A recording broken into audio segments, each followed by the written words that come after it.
Começando o segundo bloco do Kairós Rural, para você que está acordando agora, chegando agora, seja muito bem-vindo.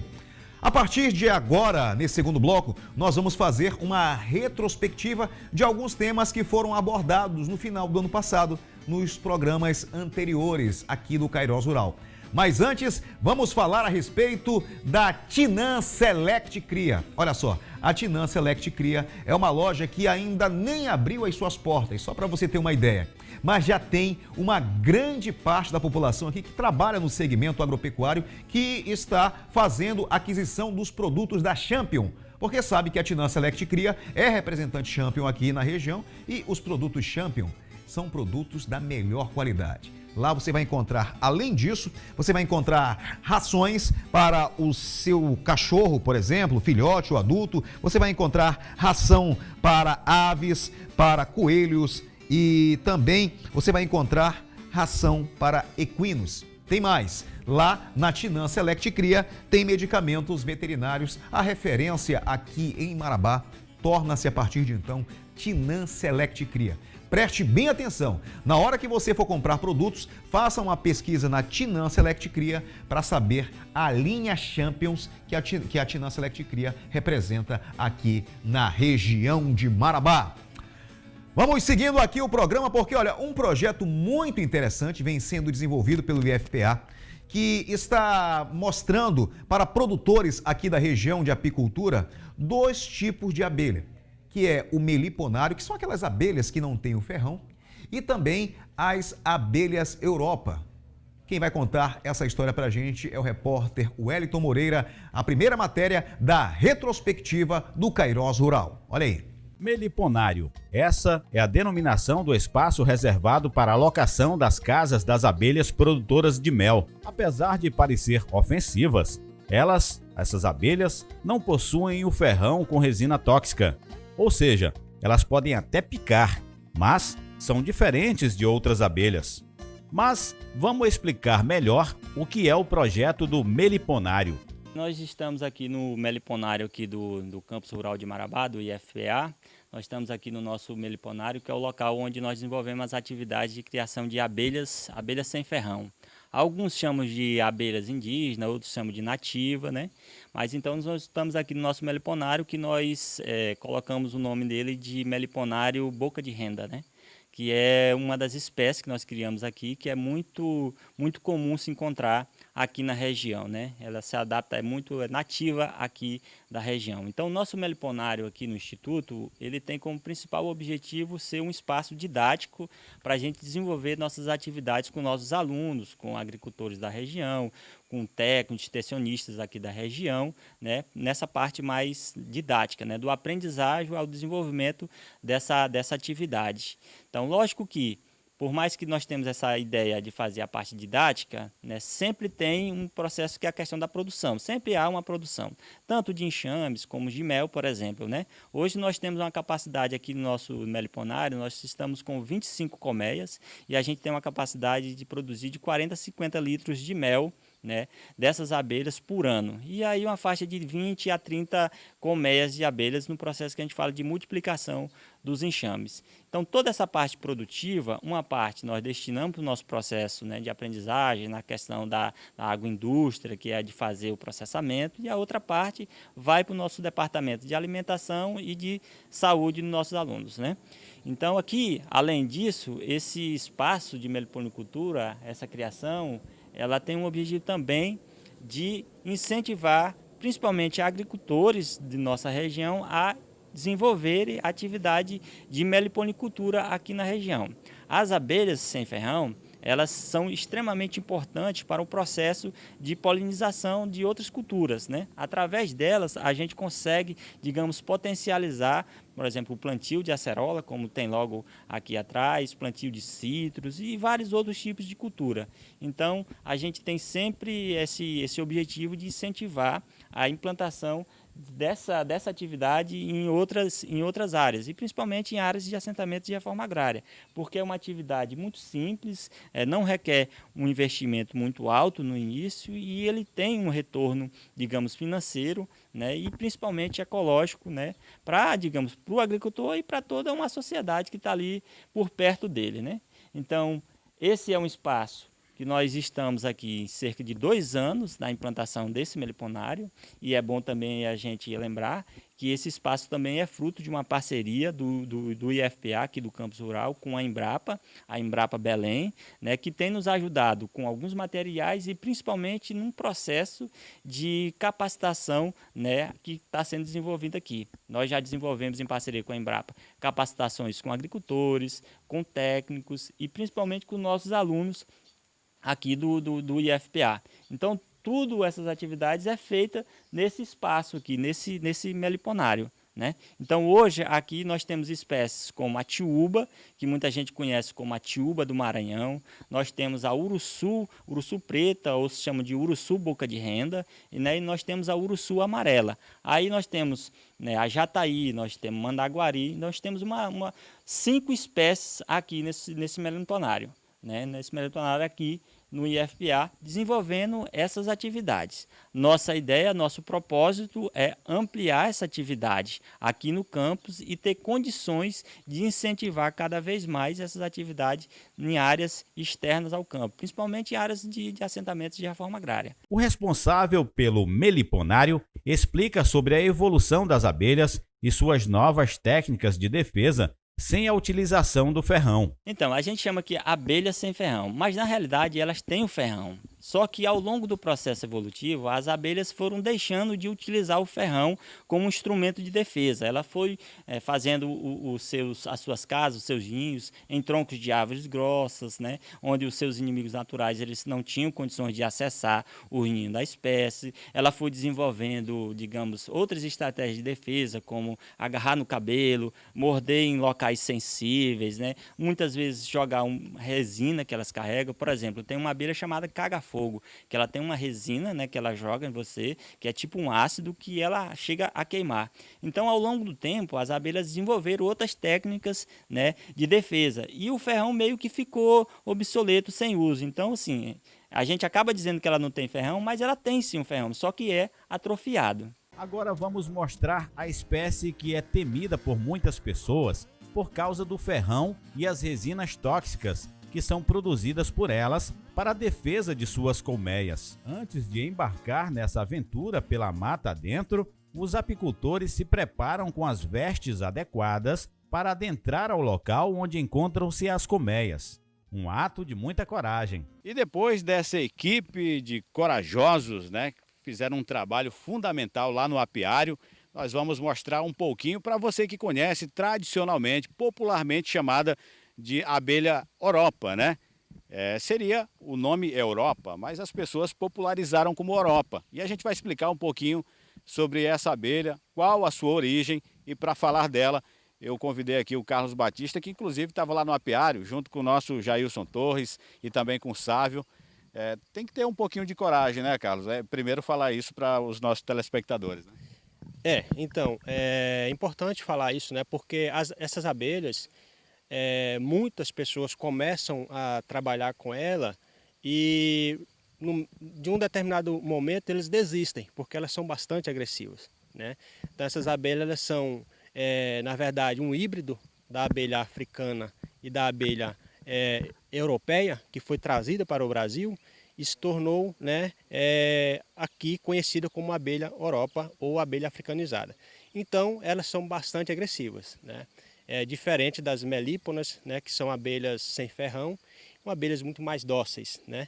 Então, para quem não tem, como diz, intimidade ou experiência com essa espécie, Apis mellifera, ela se torna um pouco assustadora, né? E aí as pessoas criam um certo receio. Porém, elas têm uma capacidade de produtividade muito grande, né? Então elas são um destaque aí na produção de mel, né? Que é de extrema importância para a economia, né? Sem contar esse trabalho também que elas fazem de polinização das flores, né, para a produção de alimento. Com o macacão e acessórios de defesa ideais para essa ação, até o nosso cinegrafista Jailson Torres ficou a caráter para seguir para a mata. Um fumegador que lança fumaça serve como elemento para espantar e controlar as abelhas. Lá dentro, encontramos a abelha da espécie africana europeia, ou seja, uma mistura que resultou na abelha popularmente conhecida por Oropa. O primeiro contato que você vai ter com a colmeia, lá com a caixa de abelha, é justamente com esse equipamento, que você vai borrifar um pouco de fumaça na porta de entrada da colmeia, né? E aí vai esperar por 2, 3, até 5 minutos. Quanto mais tempo você esperar, melhor, porque é o tempo que as abelhas vão se sentir ameaçadas, né? Logo elas vão fazer o quê? Elas vão pensar que a sua caixa está pegando fogo, sua moradia está pegando fogo. Elas vão encher-se de mel, todo o abdômen de mel, e vai tentar proteger principalmente a abelha rainha que está ali dentro, né? Que é a dona de tudo, né? E aí, com isso, fica muito mais fácil de você lidar, de fazer todo o manejo que tem que ser feito. Do Instituto Federal do Pará Rural para a região, o mel produzido serve de alimento e também para produtos de propriedades medicinais. O mel, na verdade, ele é um alimento, né? Na verdade, o que acontece? O mel ele é utilizado, né? Muito ainda, o mel que eu estou falando, né? Para a produção, manipulação de algum remédio caseiro, entendeu? E também a farmácia começou a utilizar desse produto, né, do mel, para a produção de um outro tipo de medicamento, como por exemplo o própolis. A própolis é uma outra produto produzido pela abelha, mas o pessoal, a farmácia começou a manipular ela junto com o mel para produzir aquele sprayzinho que você utiliza sempre para a infecção de garganta, né? Mas o mel você pode fazer um xarope, né? Você pode comer ele puro, né? Por quê? Ele é um dos alimentos, talvez, dos mais nutritivos que se tem natural, né? É o mel. Então ele é extremamente importante para a nossa saúde, para a pele, enfim. A farmácia, a indústria farmacêutica utiliza muito dele para a produção de outros produtos, né? Inclusive na área cosmética. Muito interessante esse tema. Mas continuando aqui na nossa retrospectiva, a nossa equipe de repórteres, Wellington Moreira e Matheus Felipe, estiveram no Parque Zoobotânico e a gente revê agora esta matéria. Parque Zoobotânico de Marabá. Aqui, cada animal em seu cantinho delimitado pela coordenação do parque. Aqui são muitas as espécies de animais cuidadas com muito carinho pelos funcionários do lugar. O local, que tem milhares de visitas por ano, estava fechado por conta da pandemia da Covid-19. Agora, as atividades aos poucos de visitação estão voltando, claro que com algumas restrições importantes. O parque, devido à pandemia, ele fechou ao público um período, né? Aí agora nós conseguimos autorização para reabrir aos sábados e domingos, das 9 às 16 horas, né? Pelo menos até o final do ano. A gente não sabe nós não sabemos se vamos conseguir autorização para reabrir ao normal. Normal era de quarta a domingo, das 8 às 16, né? Mas por enquanto, na nova norma, está para se abrir das 9 às 16 e todo mundo com uso de máscara. Visitar este local lindo e aconchegante da natureza e até se aproximar dos bichinhos, claro que pode, mas está expressamente proibido pela coordenação dar alimentos aos animais. Isso pode ocasionar um problema de saúde para os bichinhos. Não só aqui, mas qualquer zoológico é proibido um visitante dar alimento para o animal, porque nós temos técnicos responsáveis aqui que faz a alimentação balanceada do animal. Não é dada a alimentação de qualquer jeito, como se cria um bicho em casa. A maioria das pessoas, quando que o animal silvestre como papagaio, dá arroz, né? Dá muito girassol. Aqui não, aqui a gente faz a alimentação balanceada. Um papagaio não vai comer arroz aqui dentro da fundação. Ele come uma alimentação com frutas, sementes, então é totalmente balanceado. E se for autorizado, o visitante chegar, ele vai distribuir banana, vai distribuir sementes. Uma outra coisa também que não permite é devido a isso, se tiver um animal solto, que aqui como é uma área de floresta 300, ok, nós temos animais de fora, né? Nós temos macaco que vem muito da mata. E se você ficar distribuindo comida, esse animal se acostuma. E quando você não der, ele pode atacar o visitante e querer tomar a comida dele, né? Entre os animais mais visitados, sem dúvida, está a intrigante onça-pintada. A espécie em extinção na Amazônia é tratada com todos os cuidados para que ela possa viver em um ambiente mais parecido possível com seu habitat natural. Essa aqui tem apenas 5 anos de vida e, apesar de ser um animal temido por muita gente, ela mostra todo o seu carinho ao biólogo Ananis, que cuida dela com muito carinho, uma visitação diária, para que os dois possam ter essa intimidade. Neste ano de 2020, a Fundação Parque Zoobotânico de Marabá completou 23 anos de existência. Um local rico em diversidade de animais e muito amor dos funcionários para com os bichinhos. Um local que ainda sobrevive de doações. E empresários ou pessoas físicas poderão continuar contribuindo para a manutenção e preservação dos nossos animais. Na realidade, nós fizemos de doação, hein? Nós, inclusive, já temos 2 entidades que nos apoiam.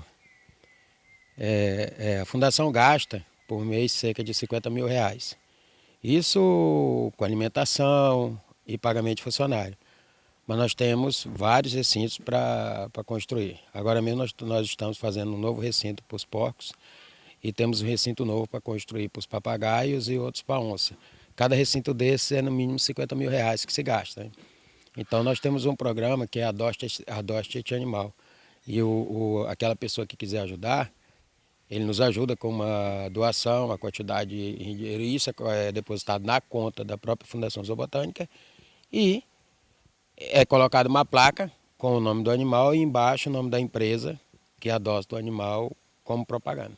Que é o que a gente pode ajudar, é colocar o nome da empresa como quem adotou esse animal. Olha, domingo, revendo essa matéria, uma dica para você pegar a sua família e visitar o Parque Zoobotânico, um programa sensacional para você fazer com a sua família. Meu amigo produtor, presta sua atenção. A Agroserras tem uma excelente opção para você fazer a aquisição do seu equipamento de irrigação ou da ferramenta para você trabalhar no próximo verão. É a compra programada. Procure hoje mesmo o Agroserras para você saber como é que você vai proceder, porque isso vai ser fantástico para você fazer a aquisição daqueles produtos que você tanto está necessitando aí na sua propriedade para aumentar a sua produção. Hoje mesmo a Agroserras está pronta para te atender. Além de ter tudo que você procura, irrigação, ferramentas, você ainda pode ter aquela orientação profissional que só a Agroserras faz para você. Atenção agricultor e produtor rural. A Agroserras lançou uma super campanha para fechar o ano com o pé direito. É a sua chance de adquirir o seu projeto de irrigação ou sua máquina para o próximo verão. Condições especiais nas compras de roçadeiras e pulverizadores. A Agroserras, a parceira do homem do campo. Fone 99177-1564. Avenida Sol Poente, próximo ao Hotel Tibiriçá, Núcleo Cidade Nova. Não perca tempo, meu amigo produtor. A Agroserras está pronta para te atender no que você precisa. Irrigação, ferramentas, uma orientação técnica, a Agroserras pode te oferecer. E olha só, a nossa equipe de reportagem foi até a Fazenda Sororó, um empreendimento da RR Agropecuária, inseminação artificial, melhoramento genético, dentre outras atividades que a fazenda faz para poder aumentar aí o rendimento do rebanho da região. Os detalhes a gente revê na retrospectiva do Cairós Rural. A 50 quilômetros de Marabá está localizado um grande empreendimento agropecuário, a Fazenda Sororó, uma das fazendas da RR Agropecuária, de propriedade do empresário e produtor rural Reinaldo Zucatelli, o capixaba que veio para a região há 40 anos. A Fazenda Sororó possui uma infraestrutura de qualidade para cria, recria e engorda. A fazenda produz matrizes e reprodutores Nelore puro, de origem, a partir de animais adquiridos dos maiores criatórios do Brasil.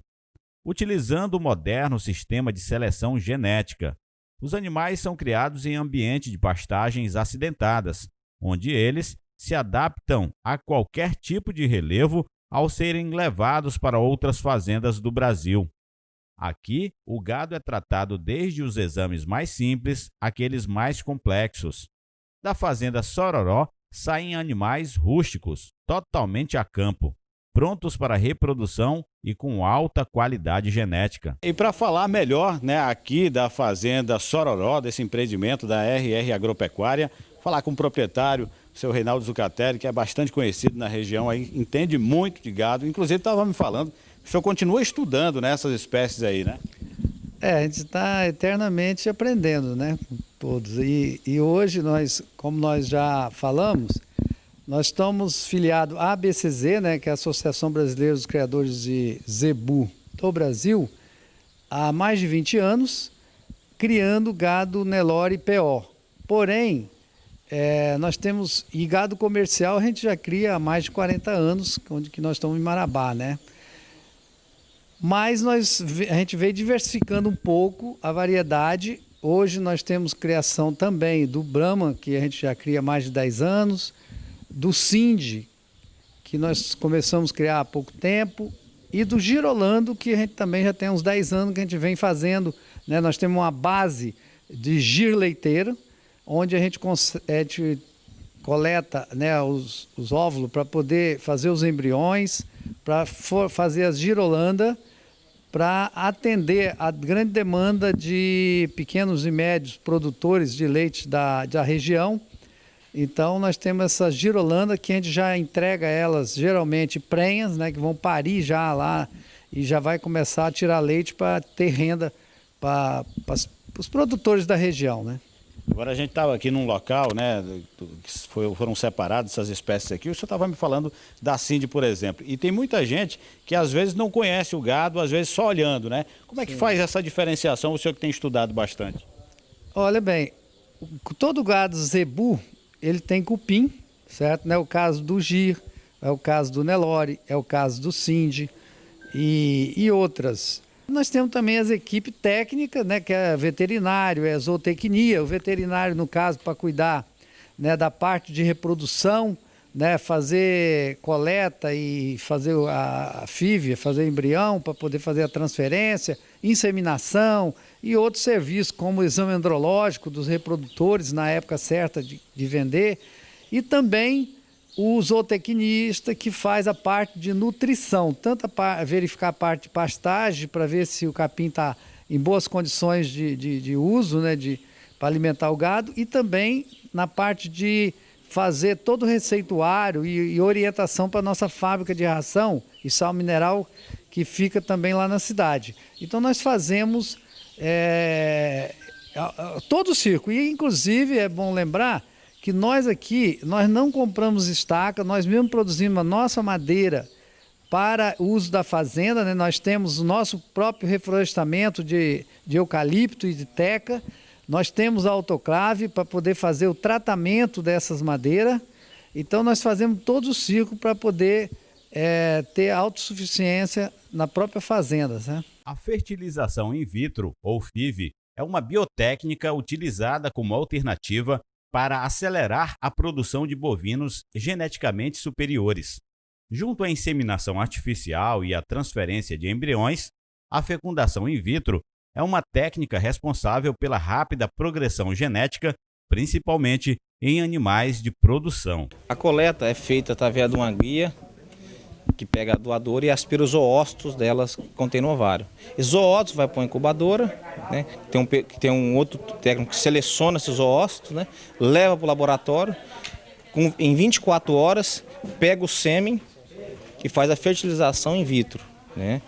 E esse embrião ele leva 7 dias para chegar nessa fase que está agora, né? De grosso modo, para ser transferido. E aqui ele tem que ficar em uma temperatura. A temperatura é a mesma temperatura da vaca. Aí depois o procedimento dele, uma vez chegando aqui, aí é só fazer o processo. Só transferir. Esperar o resultado.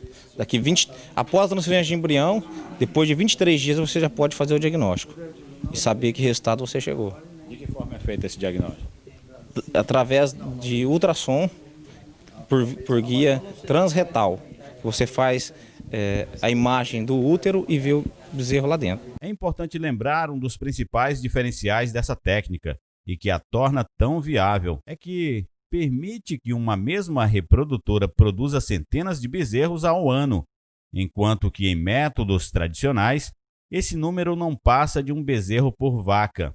Ainda mais, ela possibilita a utilização de fêmeas geneticamente superiores, que por algum motivo não podem se reproduzir naturalmente, evitando o descarte do animal. É um processo o qual foi pegado uma doadora e um touro e foi feito um processo em laboratório, né? E esse processo em laboratório vem um bezerro com 7 dias de vida e a gente transfere esse embrião numa receptora, né, que é chamada de receptora, que ela é uma barriga de aluguel, o qual vai gerar esse bezerro até o seu nascimento. O bezerro não herda nada da receptora, por quê? Porque ela é uma barriga de aluguel. Então nós sabemos quem é o pai e quem é a mãe, né? Então ela é apenas uma barriga de aluguel. Então é um bezerro de alto valor genético. Agora, a gente estava conversando agora há pouco, doutor Ricardo, sobre a possibilidade em números, né? Do quantitativo em percentual aí de emprenhar. Qual o número vocês têm? Hoje a média geral de prenhez é 45% na transferência de embrião, com um aproveitamento médio de 90%. E esse processo aqui, ele demora cerca de quanto tempo? Como é que vocês trabalham exatamente na montagem aí dos acessórios?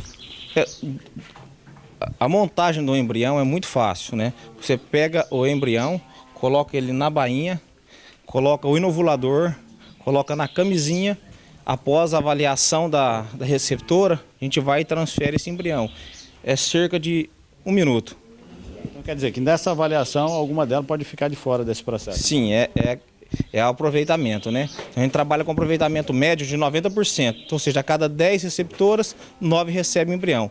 Que elas 10% costuma não responder ao protocolo. Existem 3 processos no trabalho de embrião. Um que chama afresco, o qual você aspira a doadora e após 8 dias você transfere o embrião, né? Então essa técnica é afresco.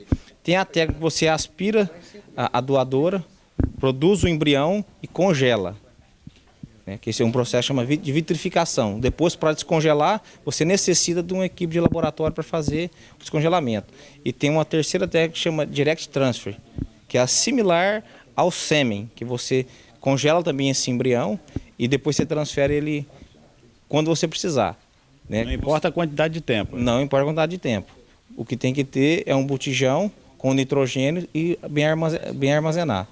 E você armazenando ele, você descongela ele na hora, similar ao sêmen, e transfere na receptora, levando aí a uma perca de quase zero. Quer dizer, que se eu quiser daqui a 10 anos utilizar ele estando em estoque bem guardado, você pode utilizar. A etapa da maturação começa logo após a aspiração folicular, que é guiada por ultrassom. É importante lembrar que a aspiração folicular em bovinos é minuciosa, ou seja, que apresenta muitos detalhes, portanto, deve ser realizada somente por médico veterinário especializado. Nessa etapa de fertilização da RR Agropecuária, o rebanho bovino fertilizado foi um total de 220 cabeças e, de acordo com o veterinário, a emprenhez é de até 50% das vacas que deverão parir em breve. Eu digo sempre que, e a gente passa isso, inclusive a gente dá muito curso para o nosso pessoal, inclusive curso de bons tratos animal. Por quê? Porque às vezes o vaqueiro ou a pessoa que não tem noção pensa, é animal. Não, para mim um bezerro, uma vaca, uma coisa, é um ser humano, é igual um ser humano e nós temos que tratar como tal. Por quê? Porque se ele está em reprodução, nasce um bezerro, é um bebê, ele tem que ser cuidado como um bebê. E não pode ser de qualquer jeito. Então hoje nós temos equipe para ficar 24 horas, principalmente na parte de maternidade, né, onde vai fazer as parições das vacas, nos períodos de parição, 24 horas, porque às vezes o animal pode ter problema no nascimento, tem que ter uma ajuda do profissional. Então nós temos que estar ali pronto para poder realmente auxiliar. E por outro lado, aqui na fazenda, é terminantemente proibido qualquer alteração de voz com o animal, ou uso de vara, grito, em hipótese nenhuma, nós não admitimos. Nós aqui queremos que tenha realmente bons tratos animal e trata o animal igual um ser humano. Perfeito. Portanto, muito obrigado, senhor Reinaldo Zucatelli. Olha, uma entrevista muito boa, né? Aqui na Fazenda Sororó. E nós vamos continuar andando aqui por essa fazenda linda, mostrando um pouquinho mais para você que acompanha o nosso programa Cairóis Rural.